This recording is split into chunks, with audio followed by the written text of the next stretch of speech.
Hey everybody, lesson 11-3, we're starting with a square inscribed in a circle. This word inscribed is probably unfamiliar to you in a math context, but I'm sure you've heard the word inscription before. Let's suppose you buy a ring for your boyfriend or girlfriend and you ask somebody to write an inscription on it. Okay, they write something inside, I love you, blah, blah, blah. Okay, the word inscription or inscribe literally means to write in or inside of or into something. The word scribe is an ancient root word for writing or write. Okay, so to inscribe a square in a circle means to put the square in the circle, but technically in mathematics it means all the vertices of the square must be touching the circle's perimeter. Okay, like this is not a square inscribed in a circle because the vertices are not touching the perimeter of the circle. That's not a word I'm going to quiz you on. We're going to quiz you on. You don't have to worry about that, but it's a nice vocabulary lesson for you. Okay, so that's what we're beginning with. And this first question asks us to find the perimeter of the square if the radius of the circle is 5. I'm sure you're familiar with this word, radius of a circle. It's the distance from the center of the circle out to the edge of the circle or to the perimeter of the circle. That's the radius. I'm sure that's not new to you. Well, if that's 5, that's also 5. Every radius of a circle is the same length. And if this is a square inside this circle, we learned last semester that the diagonals of a square would intersect each other at right angles like that. And therefore, this triangle that I've now highlighted in red would be an isosceles right triangle with two sides of 5. It would be similar to every other right triangle, which is similar to that one in particular. And so the hypotenuse of that right triangle would be 5 times the square root of 2. So there's the length of one side of the square. If we want to find the perimeter of the square, we just have to multiply that one side length by 4. And we get 20 times the square root of 2. That's the exact perimeter of the square. Well, what if we just call the radius of the circle r instead of 5? Just give it some random number, any number at all. Wouldn't even have to be a whole number. Could be a decimal, a fraction, whatever. I'll put those r's alongside those two radii there.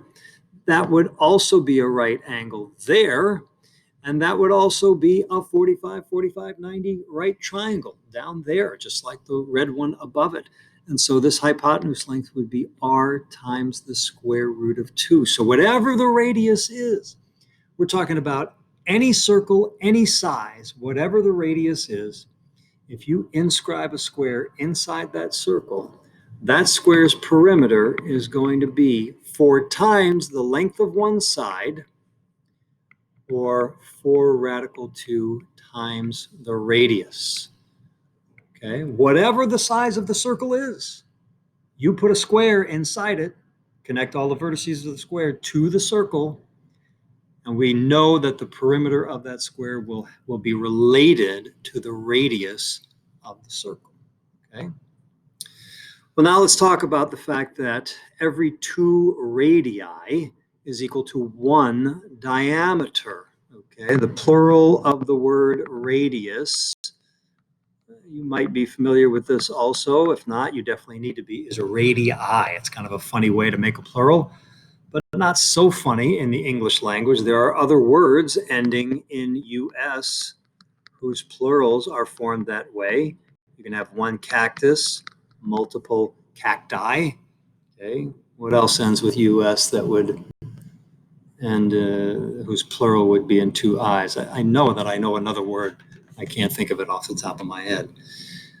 Anyway, radii is the plural of radius. If you put 2 radii end to end in a circle, 1, 2, like that, that's a diameter. And the word diameter literally means 2 measures. Okay, that's literally what the word means, 2 measures. A diameter is 2 measures of a radius, right? So let's take this answer here, 4 radical 2 radiuses or radii, and let's rewrite the perimeter of that square that's inscribed in the circle in terms of the diameter instead of in terms of the radius. Right? Well, let me just rearrange that 4 radical 2r by making it 4r radical 2, because the order in which we multiply all these 3 things really makes no difference. If 2 radii is 1 diameter, then 4 radii would be 2 diameters. Right? So there's the perimeter of the square related to the diameter of the circle. Again, any circle, any size, no matter what its diameter is, the perimeter of a square inscribed in that circle will be related to the diameter of the circle, and I'm going to reorder those terms again, by this expression. It'll be 2 square root of 2 diameters. Okay, perimeter of the square, exactly 2 radical 2 diameters. That's the answer to this question. Now that 2 radical 2, if you put it in your calculator, you're going to get approximately 2.828 something, something, something, I don't know. Okay? So once again, any circle, any size, inscribe a square inside that circle, okay? And the perimeter of that square will be approximately let's round it off to 2 decimal places, 2.83 times the diameter of the circle, about 2.83 diameters, okay? Now, here's that same circle. I've just blown it up a little bit. It's a little bit enlarged, but here's the same 4 points, A, B, C, and D, with the diagonals drawn in, okay? And what I'm going to do here is draw another radius from O to a point E there, so that it's perpendicular to that side of the square. Okay? And I'm going to connect A to E with a segment there, which would be the beginnings of an octagon inscribed in the circle. If I draw another segment there from E to D, and likewise locate a point halfway between D and C and draw 2 segments there, halfway between C and B, draw 2 segments there, halfway between B and A and draw 2 segments there. Now I have an octagon, or an 8-sided polygon, that is inscribed in the circle. Okay?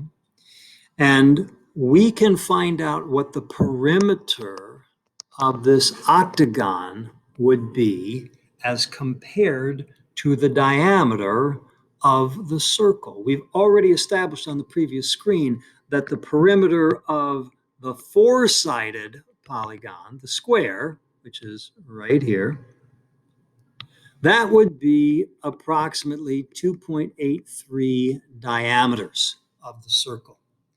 Well, this octagon is a little rounder than the square. It's not as round as the circle. It's bigger than the square, right? Its perimeter would be a little larger than the square's perimeter, because certainly the length of A to E plus E to D would be larger than just the straight line distance from A to D, right? So the perimeter of the octagon is going to be a little bit longer than the perimeter of the square, a larger number of diameters, we might say. Now, this page has got a lot of nasty algebra on it that I'm not, actually, it's not even, well, it's some algebra. It's a lot of just simplifying expressions is really what it is. I'm not going to go through all of this stuff. Don't anybody panic. All I want to say about this page is that it is possible through all this work, and if we took the time to go through it step by step, you could follow it, you could understand it. There is nothing on this page that you wouldn't understand either geometrically or algebraically. We might have to go over it very slowly, but you would understand it. I just want to hurry down to the result, which is that the perimeter of the octagon would be approximately 3.06 diameters of the circle. So once again, we've got a circle here, any size at all, could be any diameter that we want, right?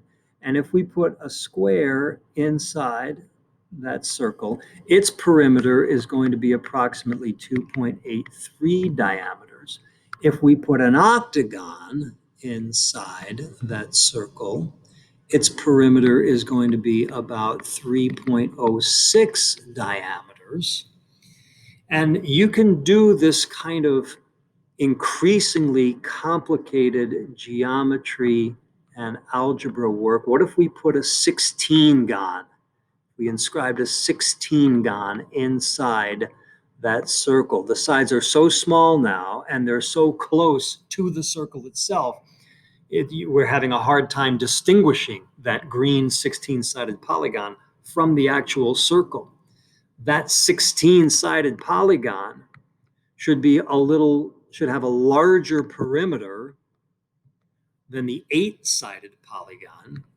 It should be more diameters, but how many more diameters? Well, I can tell you because I've done this work in the past. It's about 3.12 diameters. Okay? And then what if you do a 32-sided polygon and a 60, and you keep doubling the number of sides over and over again? I got news for you. Thousands of years ago, the Greeks did this kind of work. There was a famous guy in Greek history. His name is Archimedes. And he kept doubling the sides of polygons inside of a circle. And he kept getting perimeters that were larger and larger, but whose values seemed to be slowing down. Does anybody recognize a number that this is awfully close to? 3.12 diameters? Well, that number, some of you might have guessed it, is approximately 3.14. There's more decimal places in it. I don't know if anybody knows them. 3.14159266909. That's as many as I can remember. That number, we know it as pi. Okay? So here's the thing. Here's what I'm not sure that you really know. You may have been familiar, you should be familiar with this symbol pi. You should probably remember that pi is approximately 3.14. Okay. I wrote 3.4, that's incorrect, 3.14. But I'm not sure how many of you know this. Okay. Pi is not 3.14 exactly. The decimal digits in pi go on forever. This can be proved mathematically. I mean, we don't just say the digits in pi go on forever because we just haven't found the last one yet. And if we keep working hard enough and long enough, we'll find it. No, it's never going to happen. Mathematicians can prove that the digits would go on forever. Okay? So you cannot write pi exactly as a decimal value. If I ask you to write the value of pi exactly, and I give you an answer blank to fill in, what do you write? You don't write cannot be determined. You write the symbol pi. That's how we write the number pi exactly, just like that. Okay? And so mathematicians from a long time ago were able to establish that the circumference of a circle, another word I'm sure you're familiar with, circumference, okay? Circumference is like the word perimeter. It means the distance around, except circumference we use exclusively for the distance around a circle, okay? And we use the word perimeter for all types of polygons. They mean the same thing, the distance around. Quite frankly, I don't know why we need a special word for the distance around circles, but we have it, circumference, okay? The circumference of any circle with any size diameter, the distance around that circle, the length around that circle is going to be exactly pi times the number of diameters, okay? And again, Pi cannot be written exactly in decimal form. Is this ringing any bells for you from the last lesson that we just worked through, where I gave you in the assignment that x is approximately equal to 2.468 or 1.359 or whatever decimal digits I gave you? I said, but it's not exactly that. And then I would ask for the exact values of expressions like this, 5x plus 2x. And what I expected you to write was 7x, and not to substitute in this inexact decimal when I'm asking you for an exact answer. And the whole reason we did that lesson is because it applies to today's lesson here. By the same token, this symbol, pi, nobody knows the exact decimal value. And if I ask you for an exact answer to a problem that has a pi in it, you'd best not substitute a decimal value for that pi, or you will instantly not have an exact answer anymore. Okay? And it always surprises me at how long it takes some students to catch on to this. Okay, which is why I developed the lesson 11.2 that we did in our last class meeting the way I did, to get students sort of accustomed to the idea of not substituting in inexact decimal. Well, let's look at the problems here. Here's a formula that you need to know. Well, of course, this year you don't need to know it. You can always look it up, okay, because we're doing everything remotely. But you must know that this formula applies to any problem that involves the circumference of a circle. You got to know what the C stands for. You got to know what the D stands for. Okay. Of course, all these things always could be looked up. But when you're taking a quiz or a test, you don't want to have to be looking this stuff up. You're going to be losing time, right? What is this over here? Well, that's really the same formula, excuse me, just slightly rearranged. If we divide both sides by the variable d, then we get this formula on the right, that the circumference of a circle divided by its diameter is exactly equal to the number pi, or the value pi, no matter how big or small the circle. Okay. All right, so let's start applying this to some of these problems. We don't have many to do.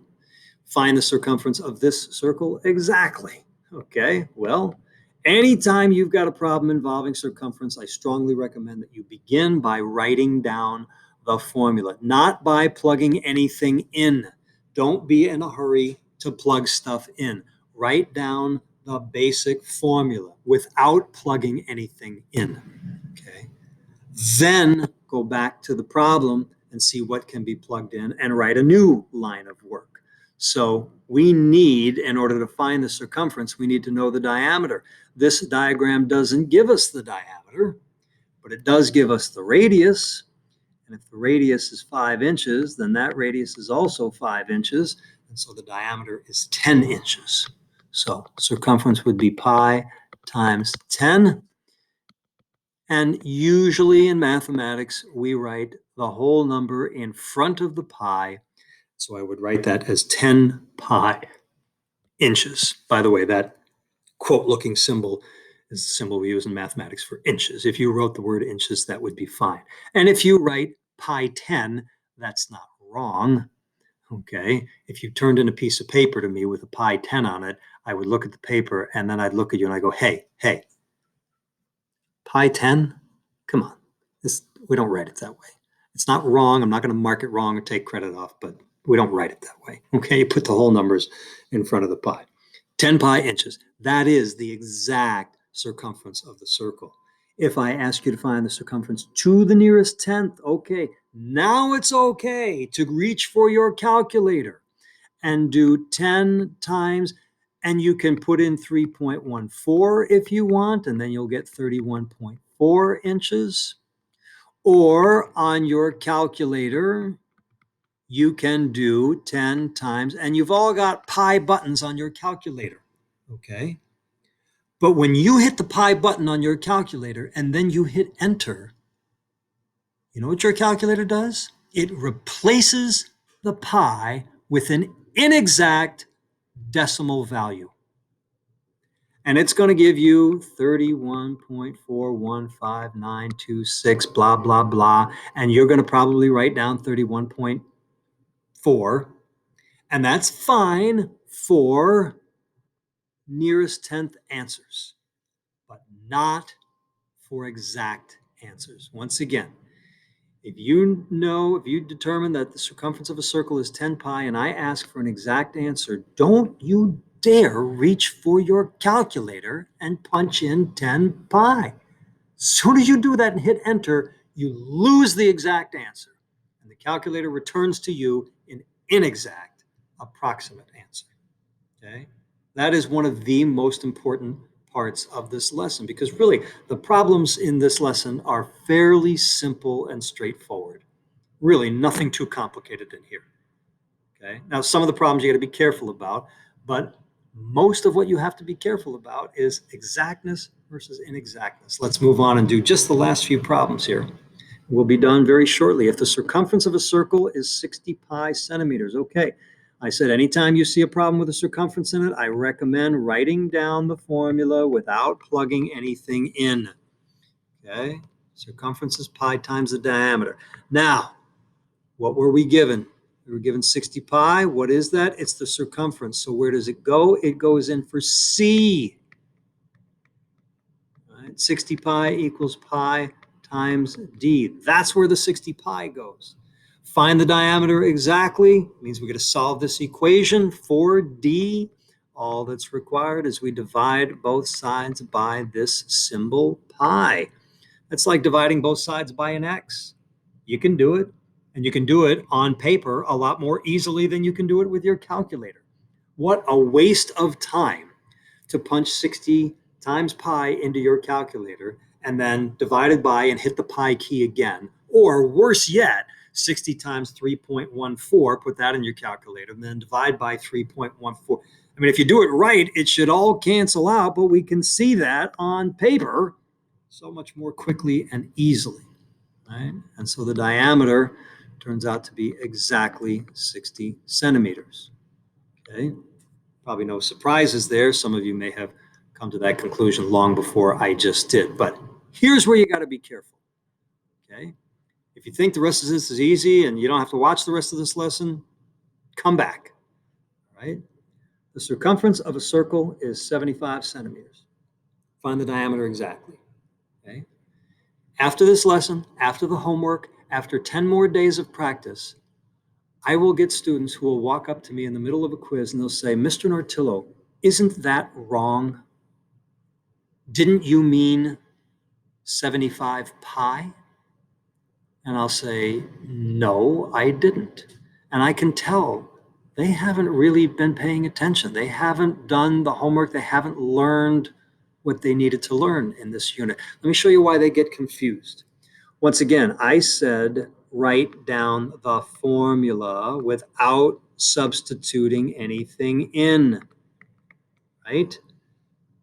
And then find out where you should plug the values into the formula. Because people who don't do this, who don't write down the formula first, and then carefully look at where the number should be plugged in, they'll see that 75, and they won't write down any formula. They're just in their head, they'll write down the answer, what they think is the answer to the question, and they think that the answer should be 75 pi. Because, hey, if I give you a whole number, they've just got it in their head that the answer, any answer involving the circumference, should have a pi in it. So if I give you 75, you should give me 75 pi. So they show no work. They write down 75 pi, circle it, move on, and they don't get any credit for that answer because it's completely wrong. Okay? Where does the 75 go? Well, it's been given as the circumference of the circle, so it gets plugged in here. 75 equals pi d. But now the students who haven't been doing the homework, if they at least are careful enough to do this much work, they'll look at this problem and they'll go, wait a minute, that must be wrong. A circumference can't just be a whole number. Circumferences always have pi's in them. Well, no, they don't. They don't have to. They're hoping, they're thinking that the circumference must be 75 pi is equal to pi d, so that when they divide both sides by pi, all the pi's will cancel, and they'll be able to tell me that the diameter is 75, a nice whole number. Okay? Because they've got it in their heads that diameters are nice whole numbers, and circumferences always have pi's in them. And that's just not true. Diameters do not have to be whole numbers. They could be decimal numbers. They could be fractional numbers. They could have pi's in them. Circumferences do not have to have pi's in them. They could be whole numbers, decimal numbers, fraction numbers, anything at all. If I want the circumference of a circle to be exactly 75 centimeters, I can make it so. Okay? So then what is the diameter? Let's solve this problem. How do we find the diameter? It's the same algebraic step we did in problem number 3, the same exact algebraic step. The only thing we have to do to solve this equation for d is to divide both sides by pi. But again, students not paying attention, or more so, not doing the homework, really get bothered by this step. They go, what do you mean divide 75 by pi? And I'll say, well, look, the pi's over here cancel. And they go, yeah, but what about on the left? There's no pi to, what? What does that cancel with? Or what do you do? And I say, nothing. You don't do anything. That's the answer. You're staring at the answer right there. 75 divided by pi. That's the diameter exactly. And do not reach for a calculator and hit 75 divided by pi, because then the calculator is going to replace pi with a decimal, which is not exact, and you're going to have an inexact answer. Don't do it. Leave your answer as 75 divided by pi. Okay? Now, if I want the diameter to the nearest tenth, okay, reach for the calculator. 75 divided by pi, and whatever that comes out to be. And I'm just going to take a stab here at 22, no, 24, I don't know, 23 point. I don't know.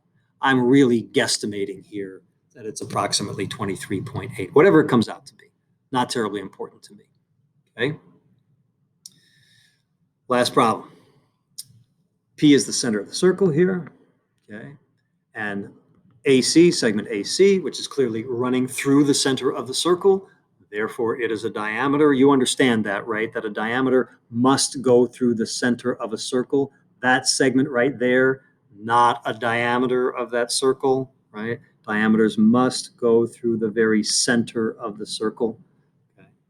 So since AC is going through point P, which is the center, that makes AC a diameter. Okay. But what I'm asking this time is not to find the circumference or the distance around the entire circle, but the length of arc ARC, and there really should be that arc symbol above the letters there, arc ARC, the length of that much of the circle. You know what an arc is. I don't have to explain that word. An arc is just part of a circle. We talk about on a basketball court, the three-point arc, right? That arc behind which you have to shoot in order to earn 3 points for a basket instead of 2, right? An arc is just part of a circle, ARC, okay? ARK, that's something else, okay? But an arc's just part of a circle. In this case, it's exactly halfway around the circle, okay? So if I want to find the length of arc ARC, well, I'm going to need to find the circumference of the circle and then cut that answer in half to get the length of the arc, right? So again, write down the formula, plug in what we know. Let's see, the diameter is 25 centimeters. So writing it the way we commonly do in math, we put the whole number first, 25 pi. That's the exact length all the way around the circle. So the length of arc ARC would be exactly half of that. There, divided by 2. And you could leave your answer like that, and I'd be perfectly fine with that. 25 divided by 2 does not simplify to a reduced fraction. Okay, and so you could leave it like that, or if you want to turn 25 divided by 2 into a 12.5, I'd be perfectly okay with that also, but Don't do anything with the pie. Okay, if I want an exact answer, you got to leave the pie alone, right? Don't touch the pie. That's the biggest things about this lesson. So again, I think the homework is going to be fairly easy in terms of the work and the algebra. Pay careful attention to exact answers versus approximate answers. And once again, if I ask for an answer to the nearest tenth, that's what you better give me. Do not give me an exact answer if I want the decimal answer, or I will take credit off. Okay, just as I did in the last chapter, in the last unit, with exact radical answers versus decimal answers. I think that really is everything that I wanted to say, but a moment ago, I thought something shot through my mind. Oh, yeah, I just want to say that I don't think on tonight's homework we're going to have any questions about finding arc lengths, but the next entire lesson is about finding the lengths of arcs. For instance, what if we have a circle? My pen keeps cutting out on me. What if we had a circle and we wanted to find, we had an arc that went from here to there, not halfway around, not a quarter of the way around, maybe not even a third of the way around. Like maybe I don't tell you what fraction it is, but maybe I tell you what this angle is right here to the center of the circle, and maybe I tell you that's an angle of 100 degrees.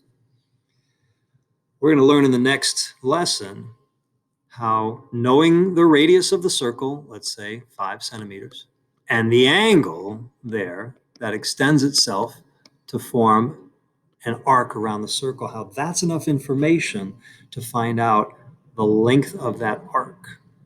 Okay, that's coming up next, so you don't have to worry about this one. All right, we're all done. Good luck on the homework.